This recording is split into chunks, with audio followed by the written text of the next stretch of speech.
tentando entrar, mas que não estão...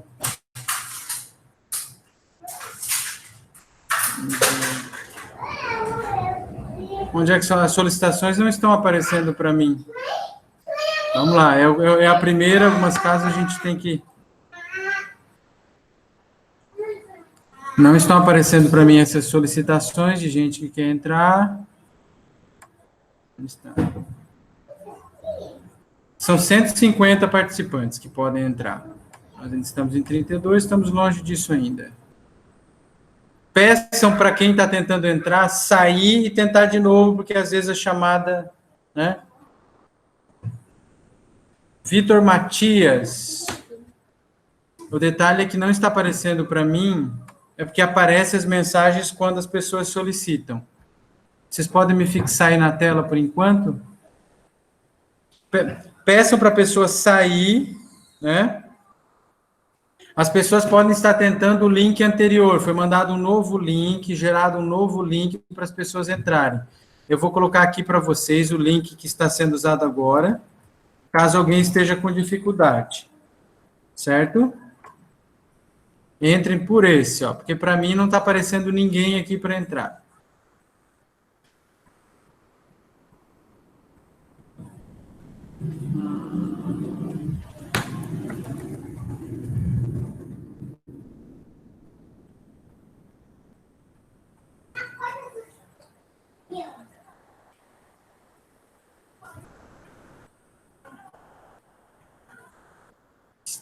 Então, estamos com alguma dificuldade, porque tem gente que está tentando entrar e não está conseguindo, que é muito estranho. Só um minuto.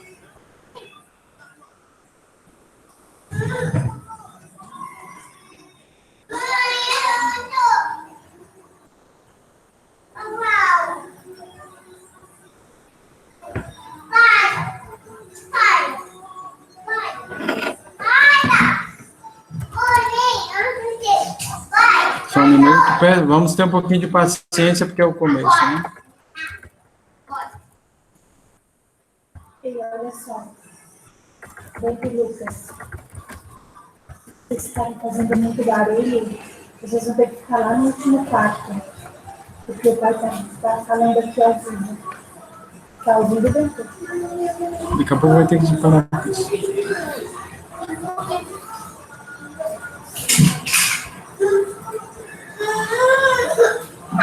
Pronto.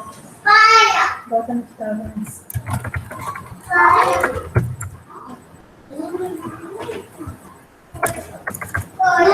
Deixa eu ver um pouquinho.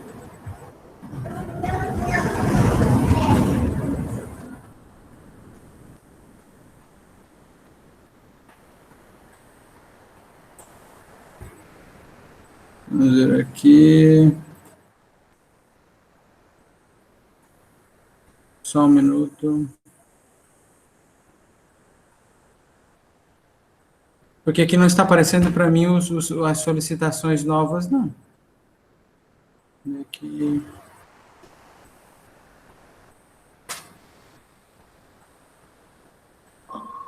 Rudy, eu já tive esse problema uma vez, Rudy, tive que iniciar novamente. Estava acontecendo a mesma coisa. Estavam enviando, não estava chegando para aceitar. Não consegui. Às vezes acontece isso.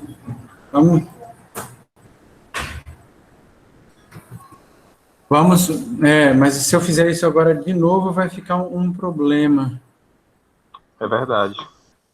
Vamos tentar aqui com o que a gente consegue. Ela vai, de qualquer forma, vai ficar gravada. E se alguém não tiver acesso, ela vai... Várias pessoas estão dizendo que não estão conseguindo acessar. Só me dê mais um minutinho, qualquer coisa a gente começa, eu gravo, disponibilizo e ninguém vai perder o certificado. Pode deixar. Só um minuto.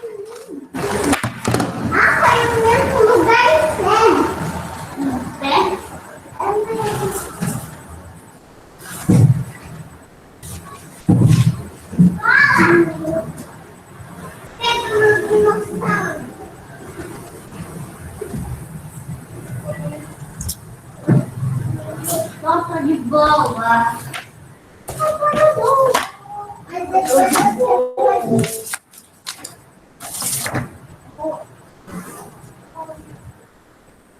Pois, Sandra, tem várias pessoas pedindo para entrar e não estão conseguindo.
Pessoal, bom dia. Bom dia para os que estão nos ouvindo. Somos 32, tinha muita gente querendo entrar. Internet é assim, né? Nós vamos começar a aula, a conferência vai ser gravada. Eu já vou informar nos nossos grupos, aqueles que têm alguma dificuldade, que vai estar gravada, certinho, e que eles não terão problema de assimilar o conteúdo, e eu vou ter tempo de resolver os problemas técnicos. É a primeira que nós estamos fazendo, com tanta gente de fora. Em geral, o Google daria acesso a 150 participantes, tem gente querendo entrar, mas é um problema que o Google dá. O professor Tony acabou de indicar que isso é um problema possível e recorrente. Mas eu já vou apaziguar os ânimos ali. Cumprimento a todos que nos acompanham, de modo especial o professor Joatas. Nosso protocolo. Perdemos alguns minutos com esse problema técnico, que eu até já previ, já tinha dito que poderíamos ter alguma dificuldade. Nós teremos 45 minutos de conferência e 15 minutos para questionamentos, certo? Eu peço que vocês já cliquem no nome do professor Joatas, fixem-no na tela de vocês, para que nós possamos começar. Nossa saudação também muito especial ao nosso bispo diocesano de Quixadá, Dom Ângelo Pignoli, que também nos acompanha e nos honra com a sua audiência. Então, professor Joatas, vocês podem fixá-lo ali na tela de vocês, como estou fazendo agora. Professor Joatas com a sua bela estante de livros ao fundo. Professor Joatas possui graduação em licenciatura em Filosofia pela Universidade do Estado do Rio de Janeiro, em 2000, mestrado em Filosofia pelo PUC do Rio de Janeiro, em 2004, e doutorado em Filosofia pela Universidade de Navarra, na Espanha, em 2009, atuando no ensino superior e na educação de jovens, pesquisando principalmente antropologia filosófica, ontologia, teoria do conhecimento e filosofia da religião. O professor Joatas, segundo o seu currículo Lattes, é professor da Faculdade de São Bento do Rio de Janeiro, da FAETEC, a Fundação de Apoio à Escola Técnica do Rio de Janeiro, e tem uma bela lista de publicações, entre as quais eu destaco o seu livro, Religação e Participação, Criação, História e Transcendência, e Deus e o Mundo, mais recente, pela editora Vive. Então, o professor Joatas hoje vai nos falar sobre dois filósofos que são pouco trabalhados, infelizmente, no Brasil, Zubiri e von Hildebrand, na ótica da metafísica cristã. Então, são dois autores católicos que vão assim, enriquecer muito o nosso repertório, tanto filosófico quanto teológico. Professor Joatas, muito obrigado pelo seu sim tão generoso, tão pronto, foi um dos primeiros a aceitar o convite para esse nosso grande congresso, e estamos muito ansiosos pela sua fala. Então, o senhor tem 45 minutos e depois os nossos participantes 15. Eu vou resolver os problemas técnicos enquanto o senhor começa, e a palestra está sendo gravada, não será problema acessá-la depois também. Professor, a palavra com o senhor. Muito obrigado, Ruth. Bom dia a todos, bom dia em primeiro lugar a Dom Ângelo, bom dia a você, caro Ruth. Bom dia a todas as pessoas inscritas aqui, que poderei ter a honra de comunicar esse tema, né? Xavier Zubiri e Dietrich von Hildebrand, Fenomenologia e Metafísica Cristã. Agradeço ao senhor, professor, agradeço à Unicatólica por esse convite, que muito me honra, muito me alegra. Eu fiz os meus estudos de pós-graduação, mestrado e doutorado, sobre o Xavier Zubiri, né? Sobre o problema da inteligência e sobre o problema de Deus em Zubiri. E, bom, depois vim estudando diversos outros autores, né? Platão, Santo Tomás, Agostinho, e também Dietrich von Hildebrand, e achei interessante trazer os dois aqui para um diálogo, né? Filosófico, teológico. Eu vou me deter mais na filosofia de ambos, né?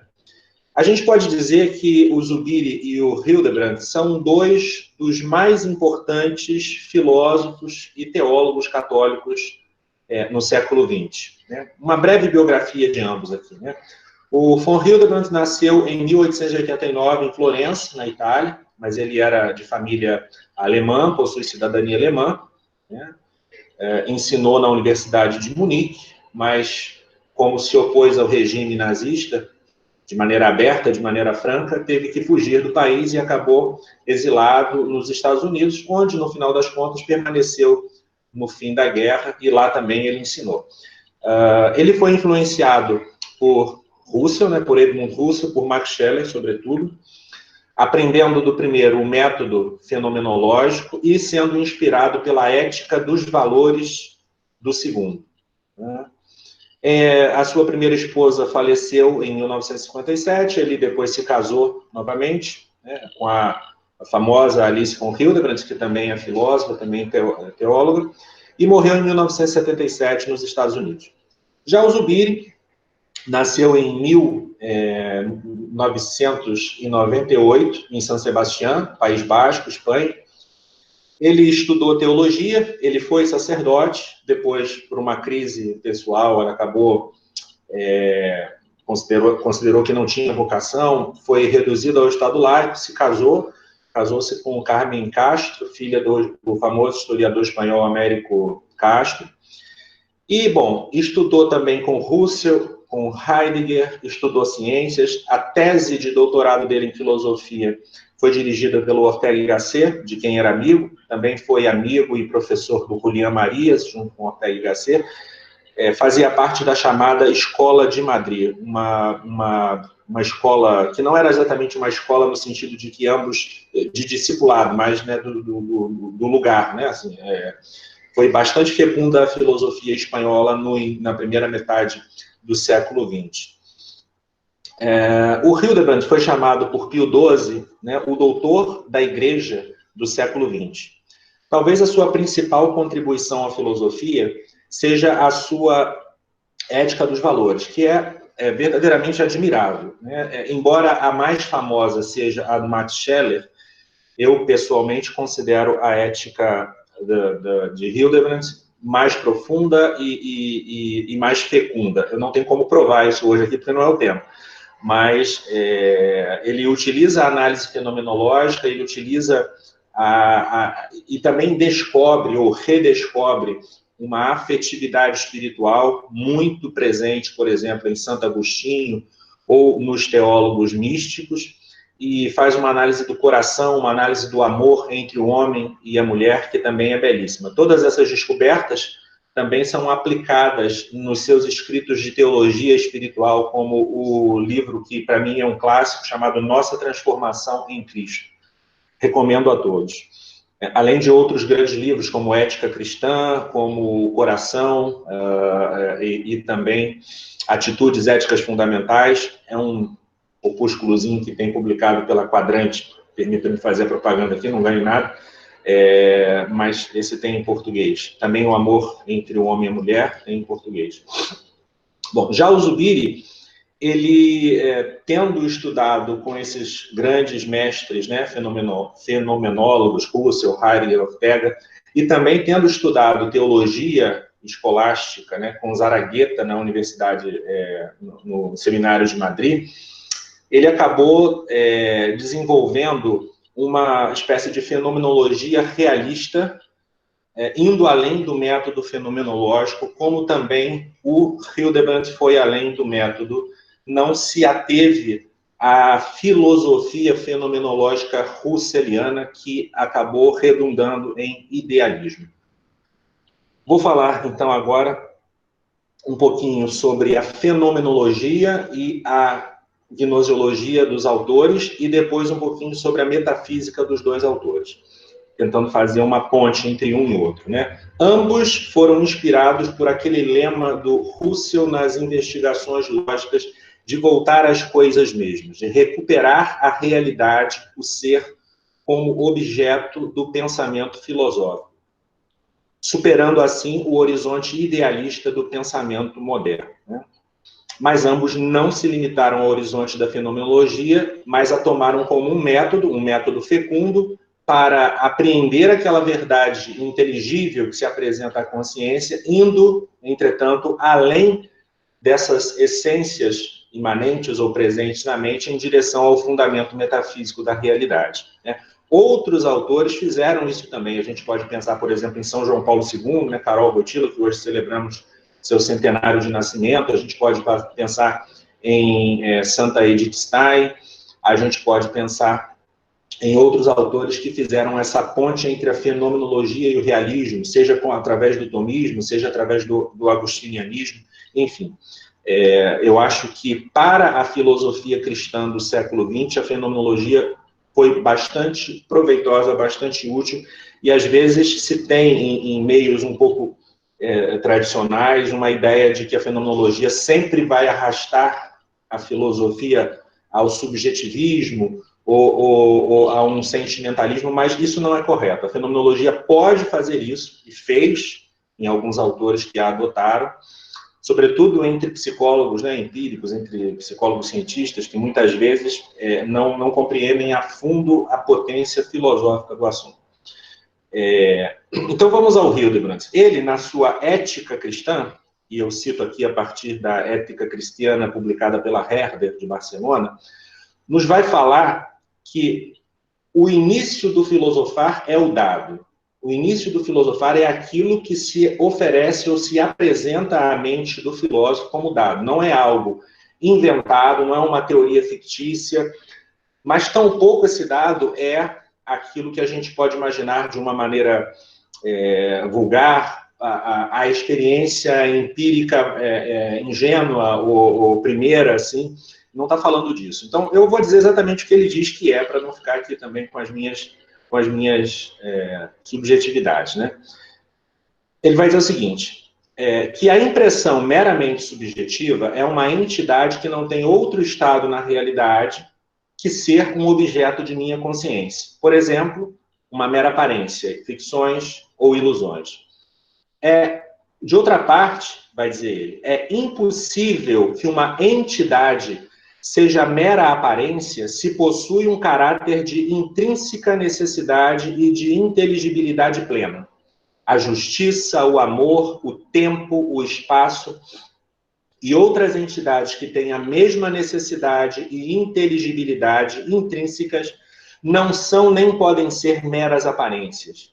Prescindindo da questão de sua existência concreta aqui e agora, quer dizer, aqui e agora pode haver injustiça ou inclusive pode haver apenas homens injustos, né? Aqui e agora pode haver mentira, inclusive pode haver apenas mentirosos. Mas prescindindo dessa existência, essas realidades, a realidade da justiça, a realidade do amor, a realidade da beleza, são algo totalmente objetivo e autônomo, independentes de seu ser objeto da nossa consciência.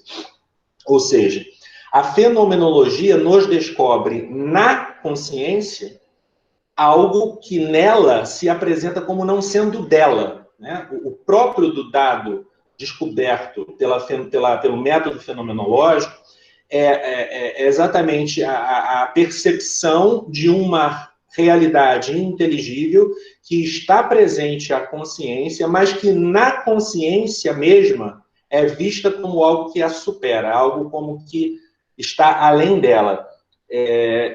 Agora, este estar além dela, o último Russell levou para uma consciência pura, caiu no idealismo, né? O autor realista, que for plenamente, digamos assim, consequente com as descobertas da fenomenologia, e encarar a fenomenologia como ela é, um método de descrição de essências, não vai localizar estes dados na consciência pura, né? Mas vai entendê-los como realidades transcendentais que requerem uma fundamentação transcendente além da consciência humana, ou além de uma consciência humana transcendental que seja, né? Então, e se a gente olhar bem, pelo menos assim eu interpreto, a tarefa da fenomenologia não difere em praticamente nada, ou é exatamente a mesma tarefa de Sócrates. Quer dizer, o que Sócrates fazia?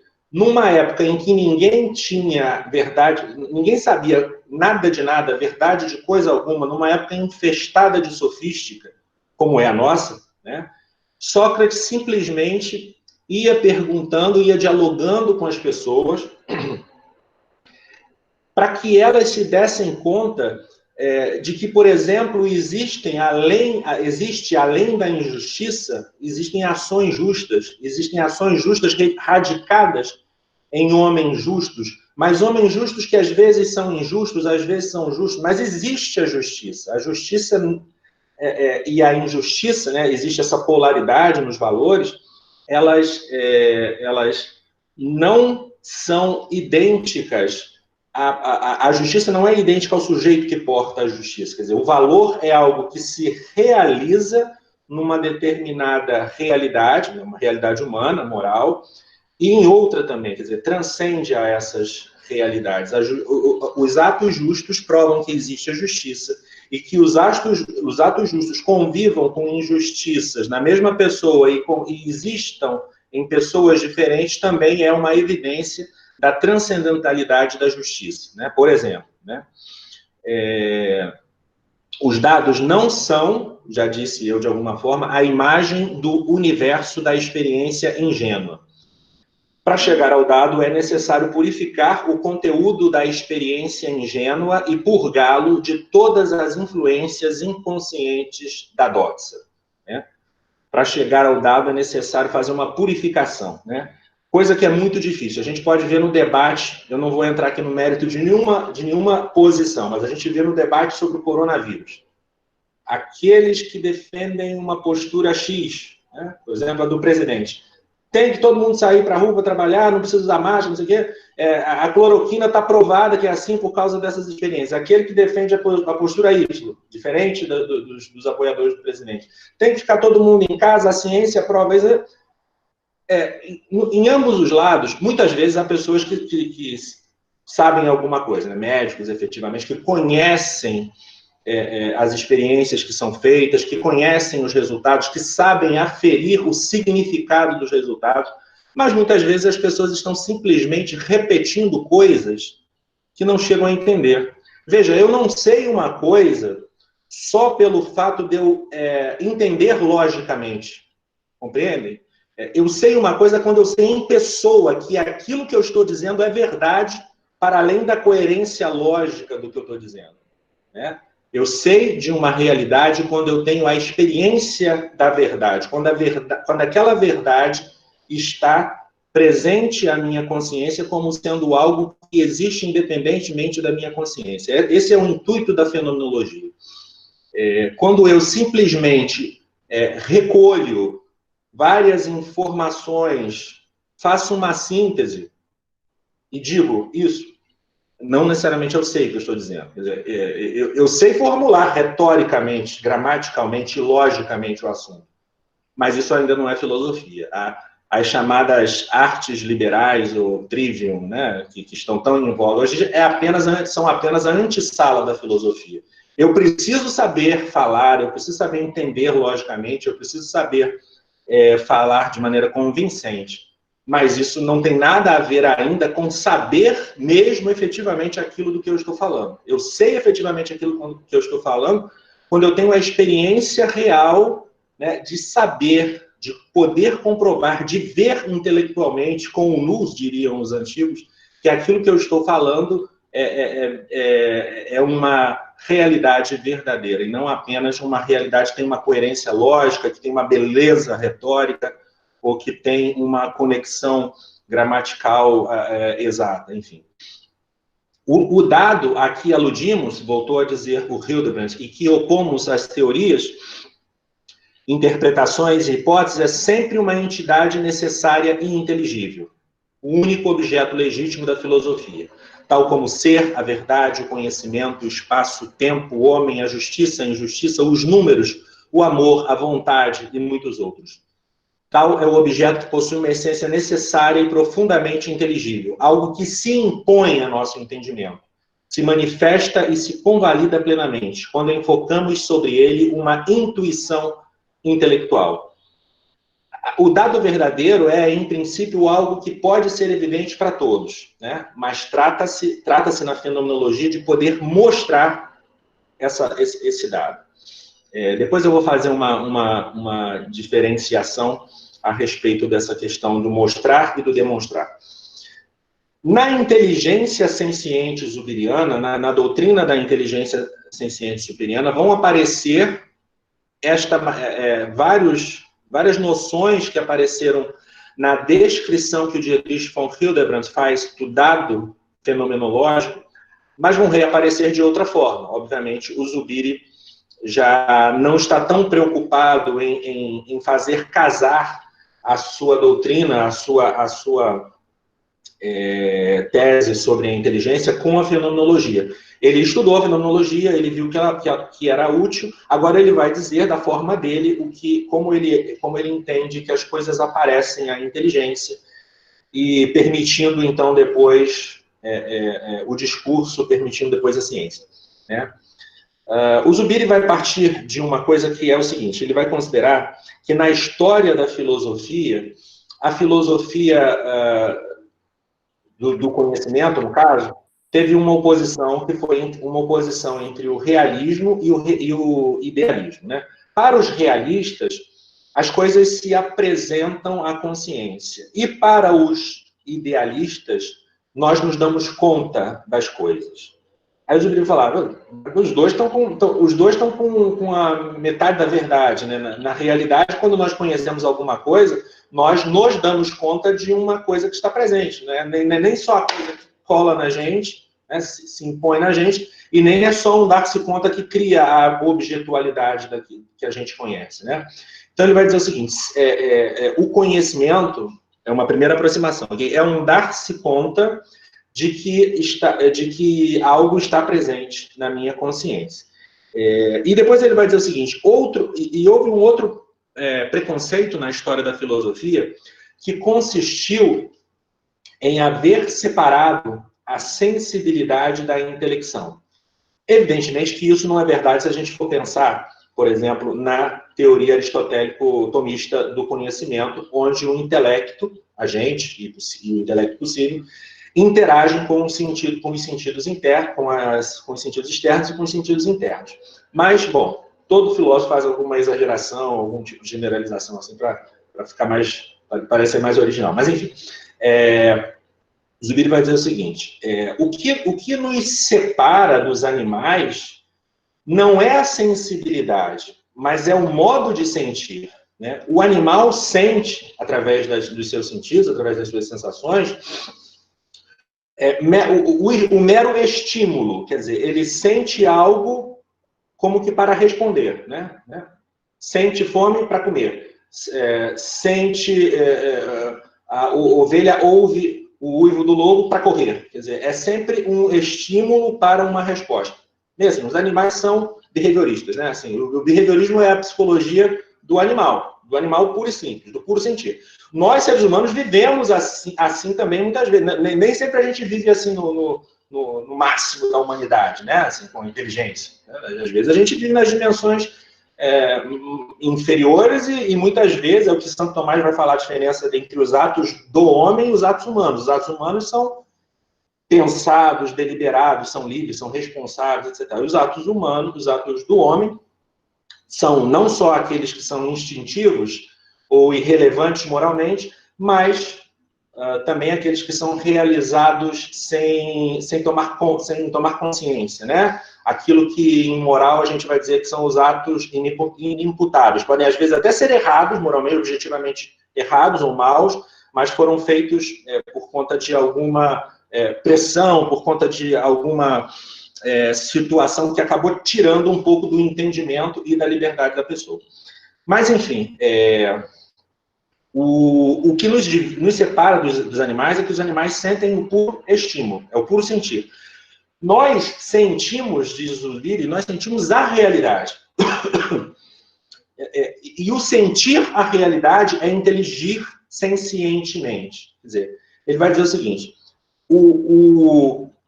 a sensação, o sentir, a sensibilidade e a inteligência não são dois andares, assim, tipo, os sentidos fazem todo o trabalho e depois a inteligência faz todo o trabalho intelectual. Não, na verdade, a inteligência desce até a sensibilidade, recobre a sensibilidade, né? Se a gente for pensar em termos clássicos, aristotélico-tomistas, por exemplo, Muita gente acha que quando o Santo Tomás ou Aristóteles está fazendo aquela descrição, né, os sentidos, a formação do fantasma, né, na fantasia ou senso comum, depois a abstração do intelecto agente e a deposição da forma inteligível no intelecto possível, muita gente acha, porque analiticamente é uma coisa. Isso tudo se dá de golpe, assim, não tem assim Primeiro eu vou ver. Aí eu tenho o conteúdo visual sem inteligibilidade alguma que de repente vai ser inteligente. Não tem como. Seria um salto da fé, assim, um salto da pura animalidade. Na verdade, eu já vejo inteligentemente, quando meu sentido presta atenção na coisa, a inteligência está aí. Obviamente, eu preciso captar. A captação ou abstração da forma, ela é inefável. Ela não é a conceituação ainda. A conceituação é que será, posteriormente, um trabalho deliberado, né, de ver quais são as notas acessórias, de ver quais são as notas mais essenciais. E, bom, isso dá, no máximo, um conceito nominal também, que depois é o pensar, sim, pensar racional, científico, que vai descobrir a essência da coisa, né? Então, o Zubiri vai falar, nós sentimos uma coisa e a impressão, ela tem 3 momentos. Ela tem o momento da afecção, que vem pelo próprio sentido, o momento da alteridade, pelo qual nós sentimos algo outro, e o momento da força de imposição daquilo que nos afecciona. Ele não fala afeto, porque afeto confunde com o afeto paixão, o afeto emoção, sentimento, né? Então, nós sentimos algo outro que se impõe. Aí aparecem as noções que apareceram lá na fenomenologia do Hildebrandt, né? Algo que se impõe como totalmente independente e autônomo da nossa própria percepção, embora essa autonomia e essa objetividade sejam percebidas no interior da percepção. Agora, vejam só. No momento de alteridade, né, afecção, alteridade, impressão, afecção, alteridade e força de imposição. No momento de alteridade é que está o nó da questão.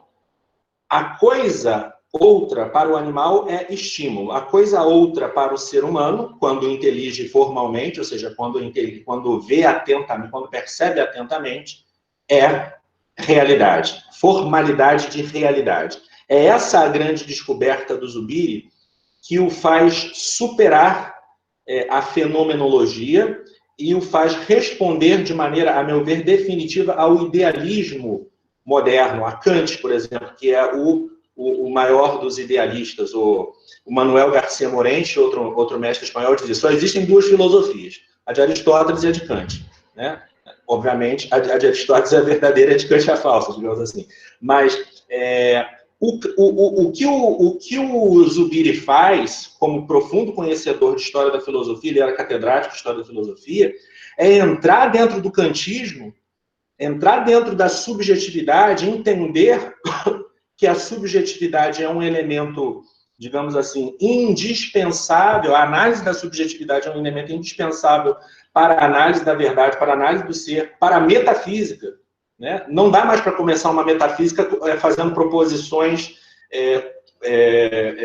verdadeiras, como se todo mundo pudesse aceitá-las de cara. Não, isso só vale para quem tem fé e aceita as 24 teses de Santo Tomás aceitas pelo magistério, que o magistério diz que são verdadeiras.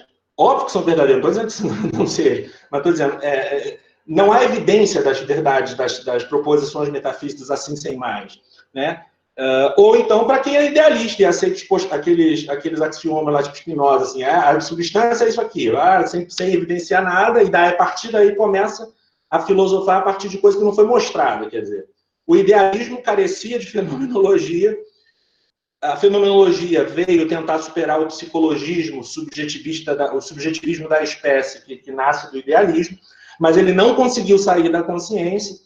Fenomenólogos cristãos como Dietrich von Hildebrandt, ou Xavier Zubiri, ou o Papa São João Paulo II, ou Santo Edith Stein, vão aproveitar esse método e mostrar como a consciência, o que se apresenta, não é só uma essência inteligível, mas é a própria formalidade da realidade, é o próprio ato de ser, em termos tomasianos. Assim. O próprio ato de ser é percebido de maneira inefável, né?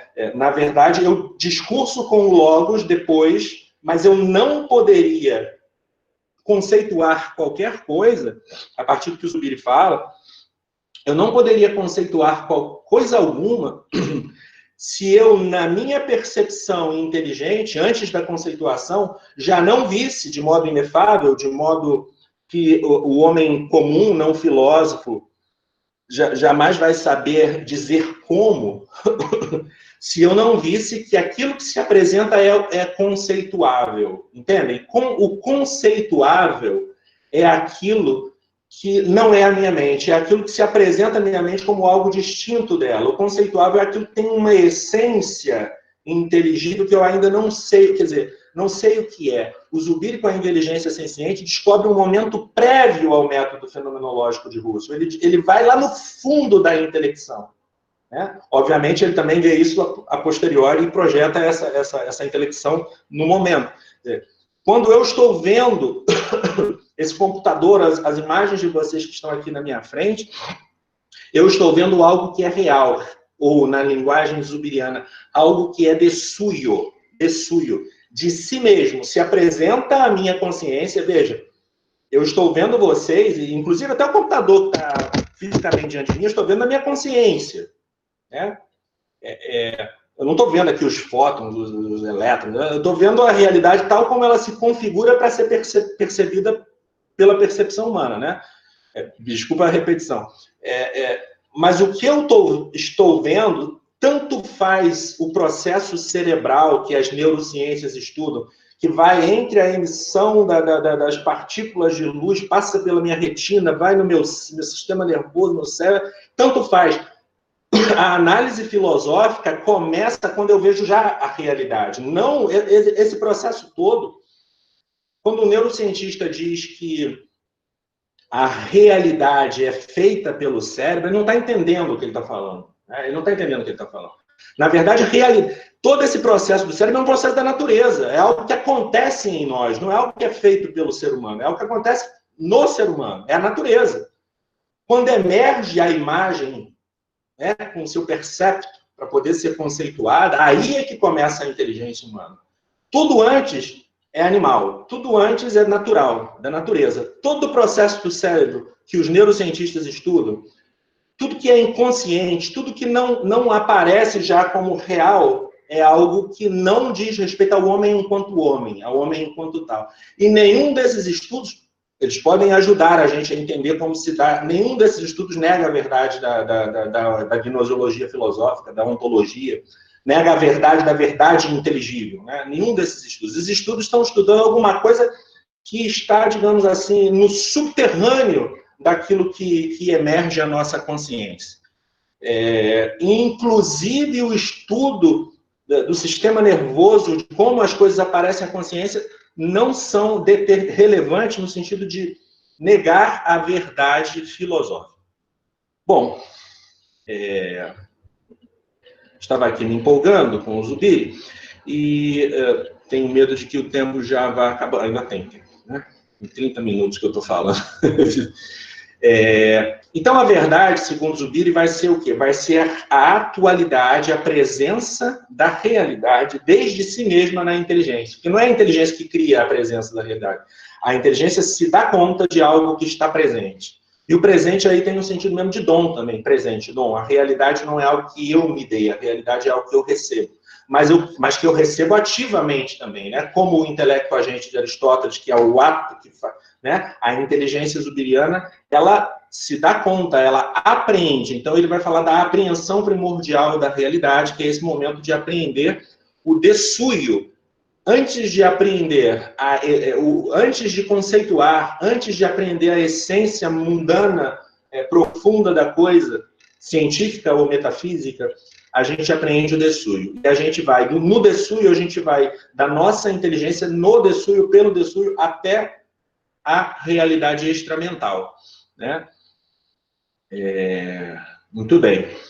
E cada sentido nessa filosofia zubiriana ele não tem principalmente a função de nos oferecer as qualidades sensíveis. É óbvio que eles oferecem isso também, mas um modo de apresentação da realidade. Então, a vista nos oferece a realidade objetualmente, como diante de nós, né, como objeto. A audição nos oferece a realidade como notícia. O paladar nos oferece a realidade como algo fruível, né? E os outros sentidos que não foram bem tratados, os outros sentidos internos que não foram bem tratados na filosofia clássica, mas que a moderna fisiologia e a moderna psicologia empírica nos apresentam muito bem. Por exemplo, a kinestesia, né, o sentido do movimento, ele nos apresenta a realidade em direção. Por isso também que a inteligência senciente é levada pela presença do dessuio na mente, pelo sentido da kinestesia, a averiguar o que possa ser essa realidade percebida fora da mente. Quer dizer, a verdade real apresentada conduz à verdade lógica, depois à verdade racional ou profunda das coisas, né?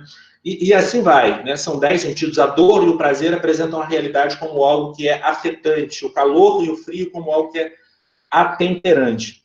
Eu depois verifiquei como há uma homologia entre as categorias aristotélicas e os 10 modos de apresentação da realidade jubiliana. Assim, e creio ter descoberto, então, que a raiz das categorias aristotélicas são os próprios sentidos, só que não são 5 só, são 10. Né? Por exemplo, o modo de apresentação visual, que dá a forma, né, dá o objeto, dá a forma, é a essência. O modo de apresentação auditivo, que é a notícia, dá a relação. O modo de apresentação do paladar, que é a fruição, nos dá a qualidade. E por aí vai. E também tem uma relação que depois se mostra como óbvia com as 10 classes gramaticais da nossa língua, né? Bom, e essa apreensão primordial da realidade, essa inteligência senciente, vai se modular no logos senciente, onde o homem vai afirmar o que as coisas são, no seu campo de realidade, no seu campo perceptivo, e a razão senciente, na qual o homem vai buscar a verdade profunda das coisas. Então, esse dessuio, ele aparece lá no valor da filosofia do Dietrich von Hildebrand. Isso que eu queria mostrar aqui. O valor do ser, enquanto tal, da fenomenologia de von Hildebrand, corresponde ao dessuio zubiriano, ou, me arrisco a dizer também, ao esse, ao actus essendi tomasiano, né? Ele vai dizer assim, todo ser, de novo, ética cristiana, todo ser possui um determinado valor enquanto é algo, enquanto é um ser, né? Se considerarmos a vacuidade e inanidade de algo fictício, sua dependência da nossa imaginação arbitrária, e comparamos isso com a consistência autônoma do ser enquanto ser que se nos impõe, veja a ressonância da inteligência senciente, o ser enquanto ser que se nos impõe, então se nos revelará plenamente este valor generalíssimo e básico do ser enquanto tal, sua dignidade, seriedade e majestade. Quer dizer, é o valor da coisa, não enquanto ela é esta essência ou aquela outra essência, mas enquanto ela é o ser, um ser. Né? Um ente, uma coisa real, jubiliana, ou um ente tomasiano, né? Enquanto ela tem dessuio, né? Tem dessuio, em sentido jubiliano, enquanto tem S em sentido tomasiano.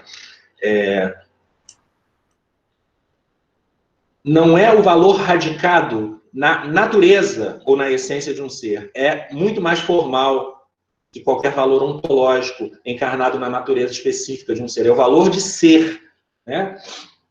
Enquanto que os valores ontológicos estão encarnados na natureza específica de um ser, em seu particular ser tal, daí que o Zubiri diga também, né? A talidade. Uma coisa, ela é, por um lado, realidade, tem a formalidade de realidade, por outro lado, ela é uma talidade, ela é tal realidade, né? Por sua essência específica. O valor do ser em geral está radicado no ser enquanto tal, quer dizer, no dessuio, na reidade, ou no S tomasiano, como eu interpreto também, embora também não possa mostrar isso aqui, né? Bem, ainda há tempo, estou vendo aqui que ainda há tempo. Eu queria falar sobre a religação a Deus do Xavier Zubiri, que é a doutrina metafísica dele mais importante, né?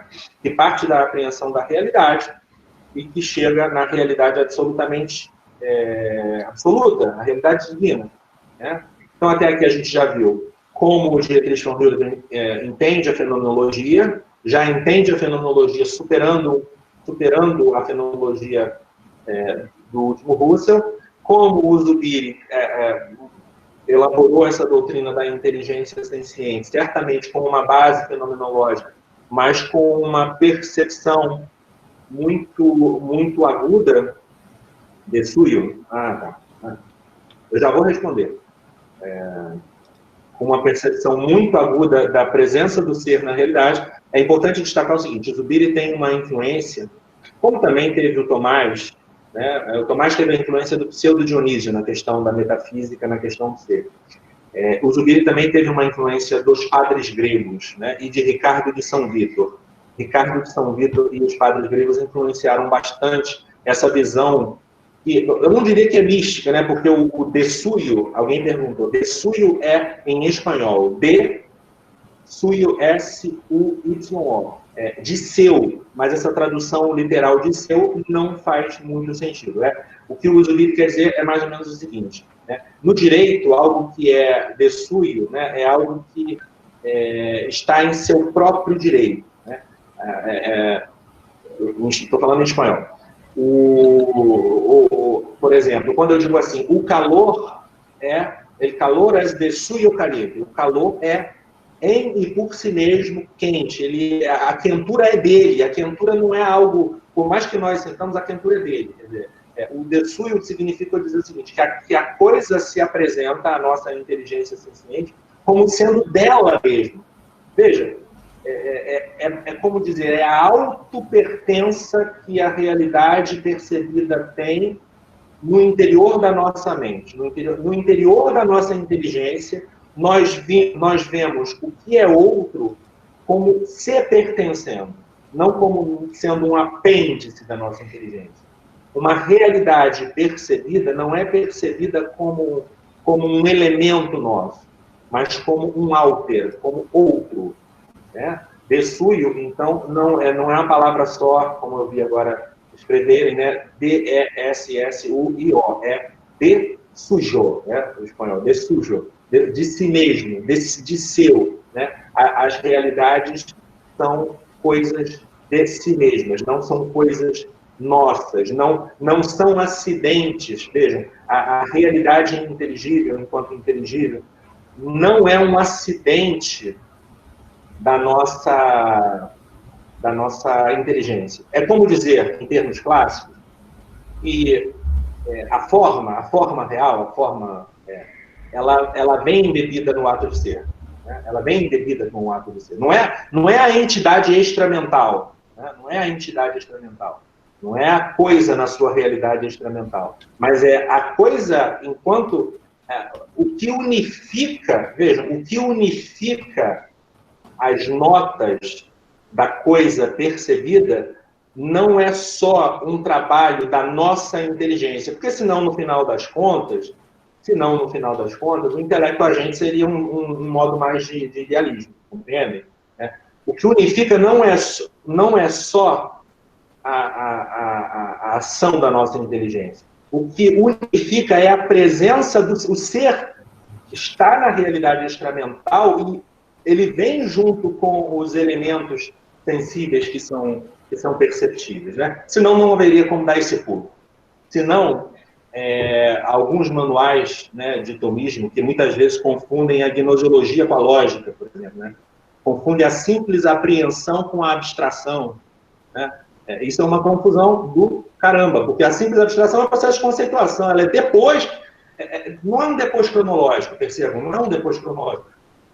O processo de abstração não é um primeiro, a abstração não é um primeiro momento cronológico da inteligência que fica para trás e depois vai os outros processos. Não, a abstração é o pano de fundo de toda a intelecção. Eu estou, por exemplo, quando eu estou fazendo um juízo simples, tipo, isto é um mouse, ou quando eu estou estudando a composição eletrônica do mouse, a forma do mouse, seja lá o que seja isso, está presente desde o primeiro momento, antes de dizer o juízo, porque eu não diria o juízo se a forma não estivesse se comunicando do mouse a mim, de mim ao mouse. Eu estou dando um exemplo bem, uma coisa de um artefato, né? Mas agora Aristóteles dá também, então eu vou seguir Aristóteles. Não é substância de verdade, né? É um artefato.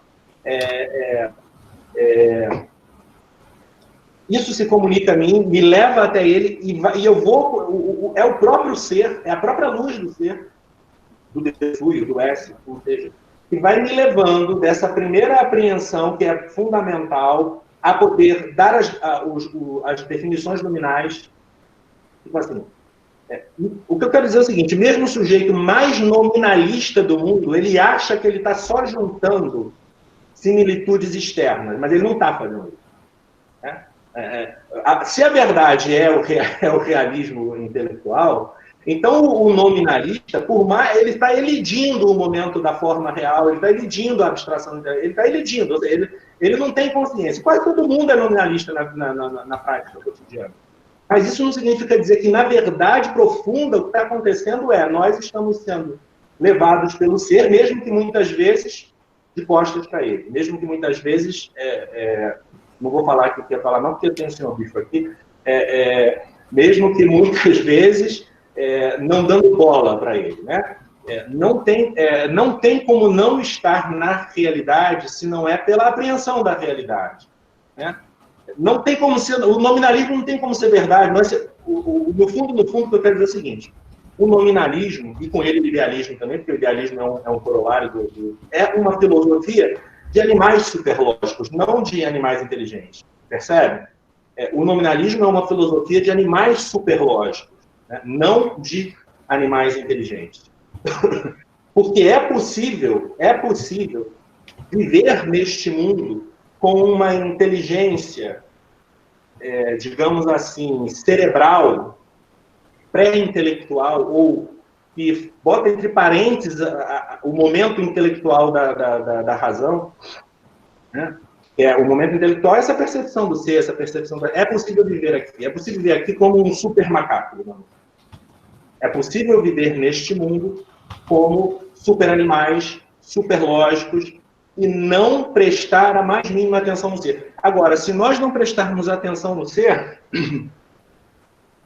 não tem a menor possibilidade de nós chegarmos às verdades metafísicas da alma espiritual, da lei natural, moral, objetiva, da espiritualidade e imortalidade da alma e da existência e transcendência de Deus.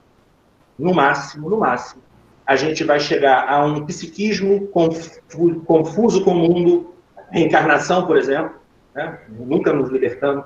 A gente vai chegar a uma lei moral de sentido positivista. A gente vai chegar a um Deus que é só uma potência, uma energia que não deixa de ser mundana, ou num panteísmo, ou num mais sofisticado panenteísmo, né? Do Deus impessoal e tal. Mas nós nunca vamos chegar, e nem mesmo vamos entender, se não visualizarmos, se não admirarmos o ser, nem mesmo vamos... Eu estou olhando para lá, mas na verdade eu estou olhando para você, eu tenho que olhar para cá. Se nós não nos admirarmos do ser, e se nós não ajudarmos as pessoas a admirarem o ser, seja nomeado como S, como Santo Tomás, Actus Essendi, seja nomeado como formalidade de realidade, ou dessuio, ou poder do real, como faz o Biri, seja, sei lá, eu acho que esses dois filósofos são os que têm mais claro, o Tomás pela metafísica da criação, que fez descobrir o ato de ser, e o Zubiri pela gnoseologia, que fez descobrir essa distinção entre conteúdo e dessuio. Então, os que têm mais clara a estrutura verdadeira e real da realidade. Essa distinção real entre essência e ser, ou entre conteúdo e realidade, que é o único meio que nos permite chegar metafisicamente a um Deus transcendente, a uma alma espiritual, a uma lei moral objetiva. Bom, esses são os três principais temas da filosofia. A filosofia existe para isso, basicamente. Para encontrar nossa alma espiritual, Sócrates, para encontrar Deus transcendente, né, Platão, e para encontrar uma vida justa, né, Aristóteles. A filosofia já acabou isso, num certo sentido, né? Entenda-se, num certo sentido.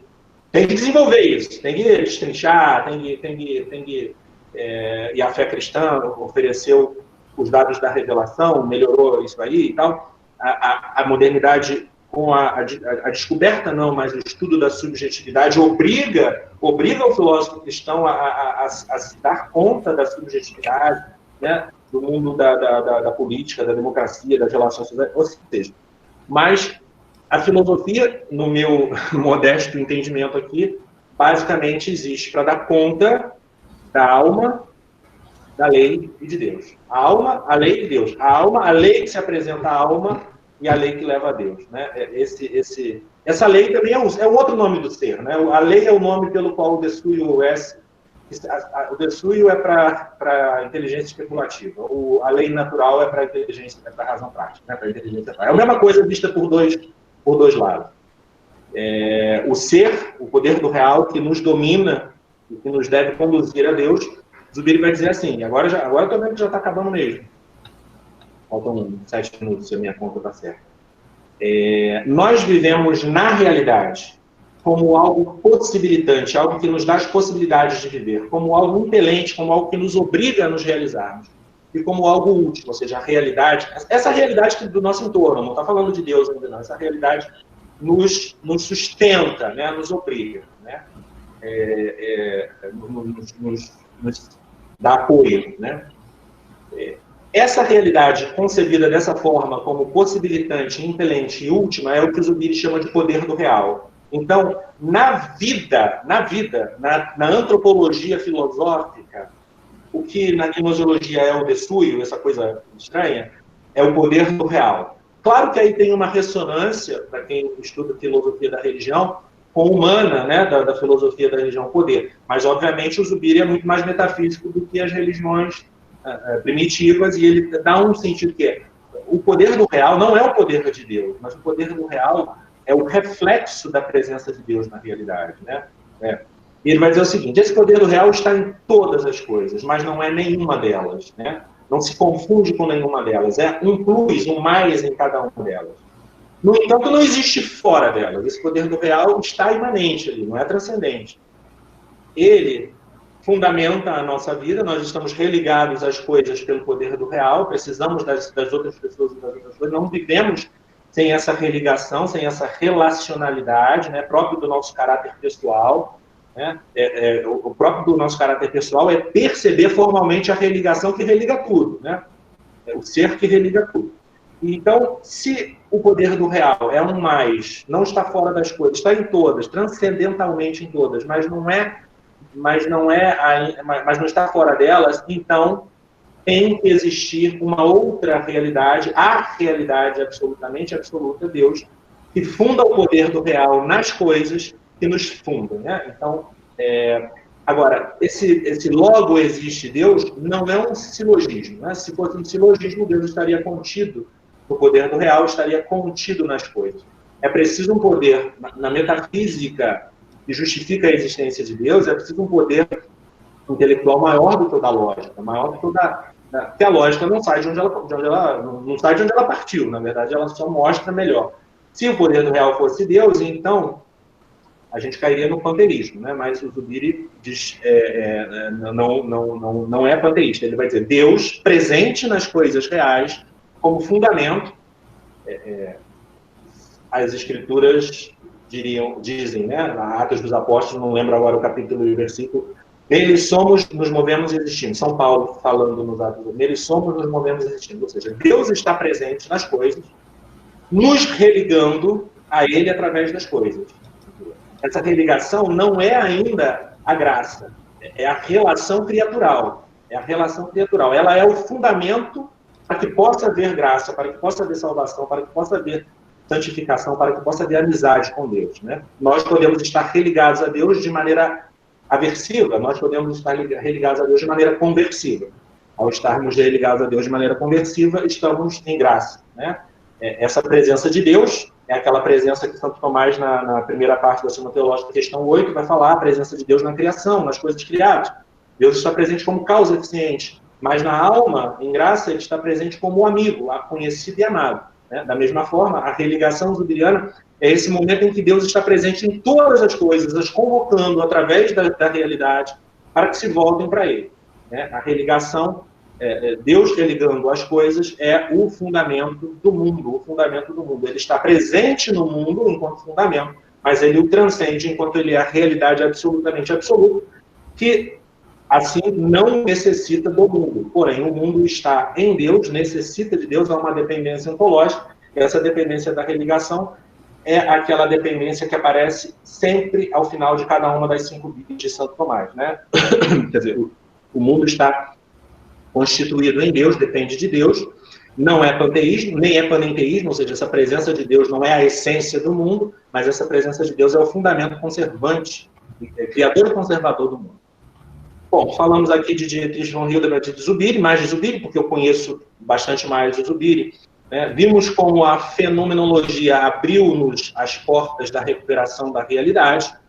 Nem sempre cumpriu essa promessa, mas o método foi bastante fecundo para vários filósofos, sobretudo filósofos católicos, né, que levaram adiante a tarefa de um realismo atento às questões modernas, né?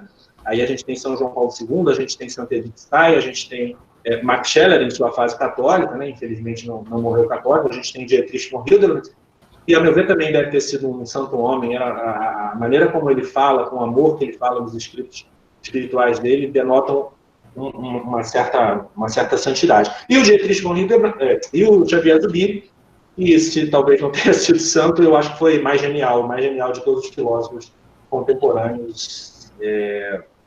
Enfim, os dois nos ajudaram, a partir da fenomenologia, a chegar a um realismo metafísico, atual, atento às questões modernas, mas aberto à transcendência e no final das contas, porque Deus, no final das contas, é a resposta, tanto para a metafísica, tanto para os problemas intramundanos, quanto para as nossas vidas no sentido moral e espiritual. Eu agradeço a paciência de vocês com um filósofo um pouco complicado, que nem o Zubiri, eu tentei explicar aqui, mas agora tem tempo para tentar explicar melhor também, se não foi possível. Tá? Muito obrigado aí pela... Professor Joatas, desde já muito obrigado. Eu tentei esse tempo todo resolver os problemas técnicos que foram aparecendo, mas consegui anexar e-mail por e-mail de alguns que tiveram dificuldade. Essas ferramentas são assim, né? Sobretudo, nós estamos lidando com gente de fora. E... Primeiro vai acontecer isso, os próximos já tem know-how aí. Temos que ver. São ferramentas novas, mas conseguimos, temos uma bela audiência de 56 alunos, a maior parte da Unicatólica, mas gente de outros lugares do Brasil. E já chegou, o senhor já explicou que era o DSU, eu copiei lá do WhatsApp como mandaram, porque eu estou falando com vocês. Vocês entenderam, né? Assim, eu tentei, né? Vamos lá, não, ótimo, ótimo. Vamos a 2 perguntas que vieram. Vamos ver. Nós temos aí do Tailã. Se ouvi bem, o professor disse que a análise da subjetividade deve ser considerada na metafísica. Poderia explicar melhor isso? E eu, o senhor tem 3 perguntas, professor. Nós teremos 15 minutos para essas respostas. Então, 5 minutos aproximadamente para cada uma. Temos 3. Essa é a primeira. Repito.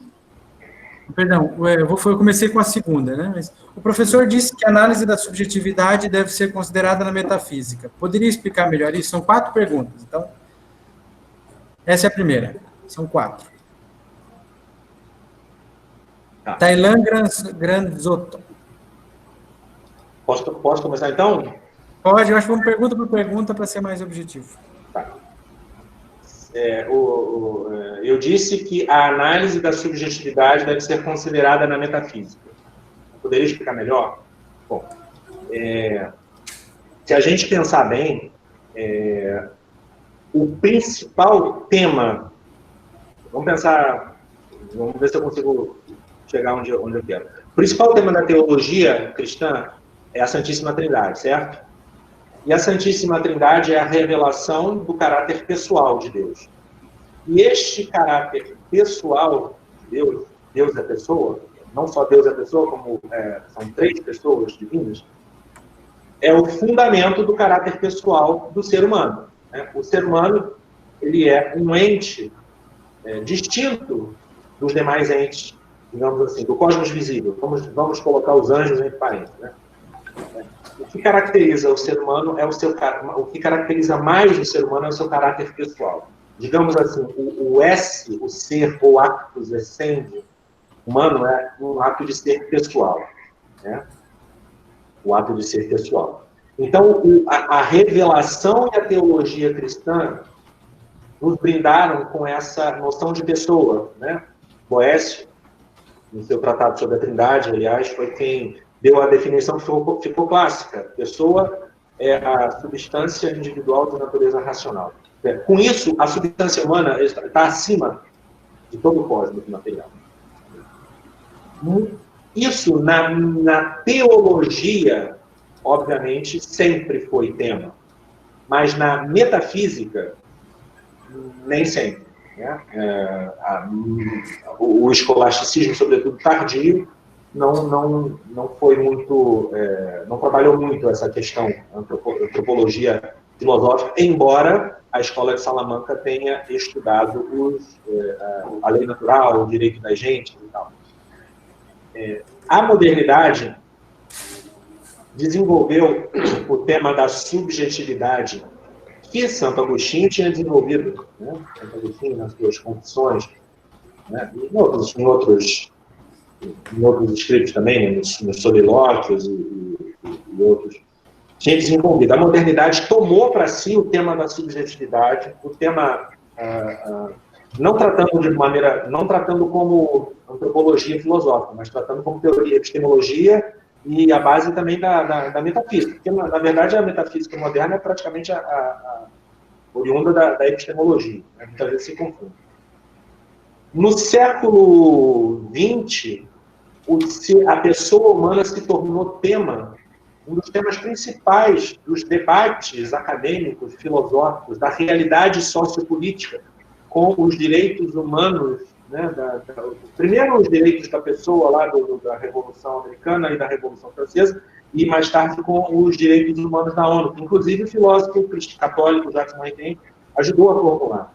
Quer dizer, não é possível mais fazer uma metafísica desencarnada, até porque, se assim fosse, se esse fosse o caminho para que a filosofia iluminasse a vida humana, o próprio Cristo, o próprio Logos divino não haveria se encarnado. Quer dizer, é preciso partir da subjetividade, ou partir da antropologia filosófica, mas interpretar, compreender o homem como pessoa, porque a compreensão do ser humano como pessoa vai levar a um personalismo não subjetivista, a um personalismo não existencialista, no sentido ateu e nihilista e pós-moderno, mas uma correta análise do ser humano em chave pessoal vai nos ajudar a resolver os problemas mais cruciais que a filosofia,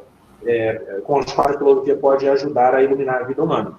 Vejam que o Dietrich von Hildebrandt estudou a ética de um ponto de vista da pessoa, né? Estudou o amor entre o homem e a mulher do ponto de vista da pessoa. Todos esses estudos, e bom, o grande Julián Maria tem um livro brilhante que se chama Antropologia Metafísica, para mim o melhor livro de metafísica. A perspectiva personalista verdadeiramente metafísica é, digamos assim, a meu ver, o caminho da filosofia.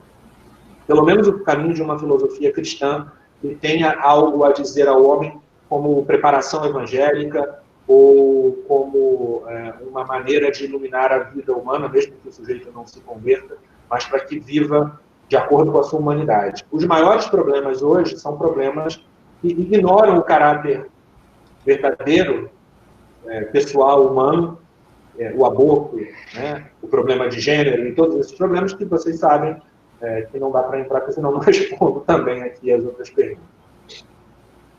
Em Xavier Zubiri, a religação, Mateus agora, Dawson, é uma experiência manifestada pelo poder do real que nos lança para o seu fundamento nas próprias coisas. Sim, é uma experiência, ou seja, a religação ao poder do real é um dado fenomenológico, no sentido que eu li lá do Dietrich von Hildebrand, ou expliquei a partir da inteligência senciente do Zubiri. Não é uma teoria. Para entender o poder do real e a religação ao poder do real, o filósofo Zubiri, ou o filósofo zubiriano, precisa ajudar o ouvinte a prestar atenção nas realidades que evidenciam, que mostram, não é uma demonstração, esse poder do real. Agora, ele nos lança para o fundamento nas próprias coisas. No sentido, sim, no sentido de que Deus, o Deus que nós encontramos pelas vias filosóficas, é só a face imanente, por assim dizer, do Deus transcendente. Também nas 5 vias tomistas, hein?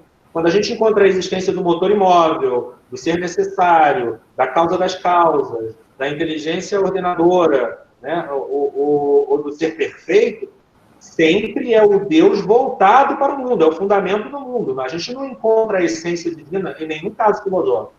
Né? A essência divina a gente só encontra pela revelação de Cristo, que nos comunica proposicionalmente a visão beatífica do Logos, mas do verbo eterno. Mas pela filosofia a gente não encontra a essência divina. A gente pode especular sobre ela, mas o que a gente encontra é a existência divina. A gente tem a certeza apodítica, necessária, de que Deus existe. Mas é pela face de Deus voltada para o mundo, é pelo Deus conservador, é pelo Deus fundamento do mundo. A gente, por exemplo, encontrando Deus pela filosofia, não tem como saber se ele gosta tanto da gente ao ponto de querer que a gente viva com ele pela eternidade. Não tem como saber. Aí é tarefa da revelação, da teologia. Né? Ele gosta da gente, ele deve gostar, porque ele criou a gente, tal, mantém a gente no ser, mas mais que isso, a gente estaria já com uma graça aí, uma graça atual iluminando a nossa mente, além das nossas possibilidades filosóficas. Mas o Vitor Matias, há alguma aproximação possível entre a filosofia de Edith Stein e Zubiri? Meu caro, eu não posso responder com propriedade, porque eu não conheço suficientemente Edith Stein, então não posso dizer. Infelizmente, tenho que admitir aqui a minha ignorância.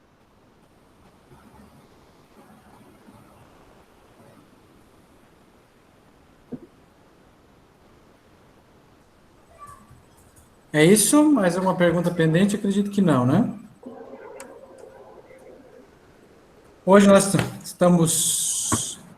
Então, eu mandei agora, professor, só para um link para compartilhar, para eles acessarem, vamos dizer assim, a lista de presentes. Alguns, sobretudo, que não são da instituição, não conseguem assinar. O que eu vou fazer? Eu só tenho que rever as configurações de compartilhamento. Entrou uma pergunta agora, aos 45. Sim, do Vitor. Já vamos voltar ela. Eu vou deixar aberta essa lista de participação até umas 2 horas da tarde, porque eu tenho que ver essas questões. Teve gente que teve problema. Eu vou disponibilizar o link da gravação daqui a pouco. Então, vocês têm que preencher lá naquela lista o nome de vocês do lado do nome que já está na lista. Quem fez inscrição já está com o seu nome na lista. E depois só vai ter que duplicá-lo. Tá? Eu vou alertando, vou mandando para os participantes, vou deixar que ninguém vai ficar sem a certificação. Nós estamos ajustando algumas coisas nesse início. Tá bom? Professor, ainda temos uma pergunta para encerrar. Distinção entre inteligência, temos mais uns 2, 3 minutinhos, inteligência senciente e concipiente. Bom, essa é uma distinção que o Zubiri faz logo no início lá do seu livro Inteligência e Realidade.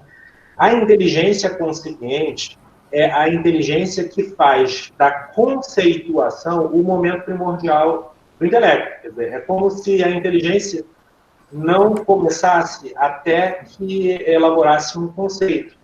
É uma inteligência que, assim, prescinde do papel da sensibilidade na apreensão da realidade. E a inteligência senciente é a inteligência descrita tal como o Zubiri descreveu, uma inteligência que conhece o papel dos sentidos na apreensão da realidade.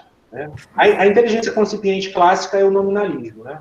O nominalismo porque a inteligência ela começa no conceito, né? Ela não existe a apreensão das formas inteligíveis, em termos aristotélicos, ou não existe a apreensão do destruir zubiliano. Na verdade, não existe uma apreensão do ser, da essência da coisa, só existe uma apreensão de que a coisa tem um ser que a gente não pode apreender, né? Tem um ser, uma essência individual que a gente não pode apreender, e que por comodidade, né, por uma questão tecnológica, a gente conceitua, porque não dá para falar de 300 milhões de coisas ao invés de falar um nome só. Né? Então, o nominalismo é a inteligência consciente por excelência. É isso? É isso? Ó. Então, professor Joatas, é uma conferência mais objetiva, porque os alunos estão no meio das aulas e nós estamos adequando essas riquezas todas dentro dessa nossa, vamos dizer assim, suposta normalidade nesse tempo tão difícil. Então, professor, eu quero lhe agradecer muitíssimo pela sua erudição, pela sua objetividade. Acompanhe o trabalho do professor Joatas, ele é muito ativo nas suas páginas do Facebook. O senhor tem uma página pessoal também, professor? Site? Eu tenho um blog. Eu vou escrever aqui, que é melhor. Isso. Acompanhe o trabalho do professor Joatas, e para mim hoje é um dos, vamos assim, filósofos católicos que merecem ser acompanhados pelo seu preparo, pela sua capacidade também de diálogo de filosofia e teologia, expressa suas opiniões, não tem medo de posicionar-se, né, professor, dentro do seu ponto de vista, e nos enriquece muito com essas indicações na área da filosofia. Professor, muito obrigado. Lamento aqueles minutos iniciais de transtorno tecnológico, mas o senhor sabe que é normal, né? Os alunos, acabei de mandar para vocês agora um novo link para acessar a planilha. Vão lá, assinem. Nós temos ainda 20 conferências pela frente, então até a 21ª vocês terão tempo para se acostumar, né, com essas questões. Agradeço a presença de Dom Ângelo também, que sempre pacientemente nos acompanha e nos honra com a sua audiência, e temos muitas outras. E hoje, às 19 horas, nós temos uma outra conferência que eu vou ministrar, que é mais litúrgica, né, sobre a celebração da palavra de Deus na ausência do sacerdote. É um tema que emerge das nossas aulas também de liturgia. E nesse tempo de coronavírus, a celebração da palavra de Deus se prodigalizou, vamos dizer assim, se propagou, porque as casas acabaram virando espaço para essas celebrações, enfim, né? Então, vamos refletir sobre elas, sobre as suas modalidades, agora que pouco a pouco nós vamos voltar, se Deus quiser, em breve, para as modalidades presenciais. O tema da celebração da palavra é um tema importante no âmbito da liturgia. Professor Joatas, sua despedida do seu público hoje, que, graças a Deus, chegamos a um bom número de 56 ouvintes, espectadores, e desde já minha despedida, meu abraço, meu agradecimento. Eu que agradeço, professor Rude, muito obrigado, agradeço a presença aí do público, agradeço a presença aqui em honra do senhor Bispo também. Obrigado. Grande abraço a todos, até às 19 horas.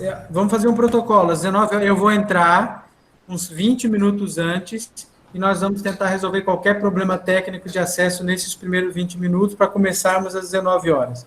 18h40 eu estarei online para nós começarmos as conexões, tá bom? Grande abraço, professor Joatas, foi uma alegria. Tchau a todos, fiquem com Deus. Tchau.